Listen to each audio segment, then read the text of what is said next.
No one makes it on his or her own. That is a true and time-tested fact. His name was Aaron. I met him at Wexler Grant Community School when he was in 7th grade, while I was tutoring at the Dwight Hall Academic Mentoring Program. He was angry, despondent, and troubled because, frankly, he was reading at a 3rd grade level. At this pace, what did the future look like for him? Unfortunately, this scenario is all too common in schools across the country. The more I worked with Aaron, the more dejected he seemed to become. But he kept coming back. Every time, he kept coming back.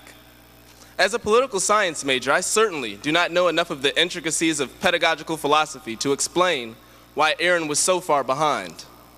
I could not unleash a torrent of sociological explanations seeking to understand the difficulty of his circumstances. What was clear was that he was struggling. We made a commitment to each other to always keep coming back. That was in 2007. I saw Aaron 2 months ago. He is now heading into his junior year in high school. He is on the honor roll, is the starting quarterback on his football team, and is already being recruited for college. He thanked me. We hugged, and we talked about his future. It is going to be bright. What he needed was someone to pay attention. Many of us have stories about our Aarons. Some of us may have been Aaron. Maybe he was the best of them, the lucky one, the outlier. But what about the rest? We are fortunate to have had the opportunity to study here at Yale. It is the power of that privilege that demands that we work on behalf of others. I didn't necessarily come here to serve. I came here to learn, to be personally enhanced, to get ahead. But like so many of us, what I learned at a young age was ingrained here at Yale, that with these opportunities come tremendous responsibilities. George Pearson, a former historian of Yale, once noted that Yale students were known for a positive, constructive, believing frame of mind.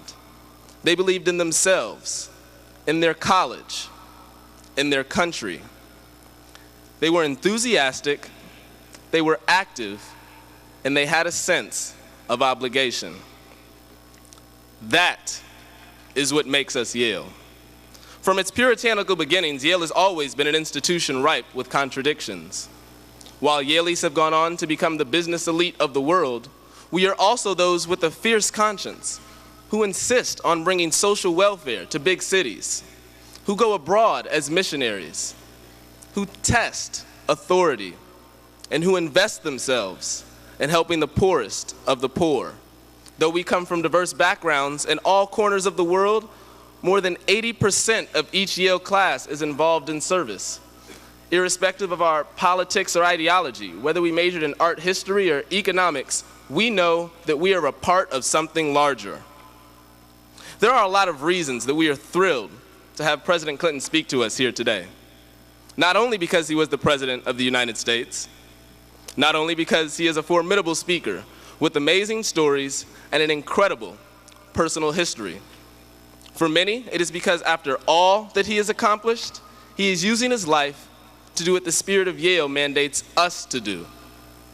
Not only to shore up our own lives and our own persons and our own families and our own dreams, but also to give our lives to something bigger than ourselves. Being a Yalie is a challenge. It's an opportunity. It's an amazingly unique experience that most people do not have the chance to enjoy. We recognize the opportunity we have been given and the responsibility that it demands of us. Opportunity is no longer what we get. It is also what we give. In our opening convocation, President Levin spoke to community and obligation when he implored us to learn more about one another and to prepare to impact the world in ways unknown. I dare say, President Levin, we heard you. We have, and we will. Thank you.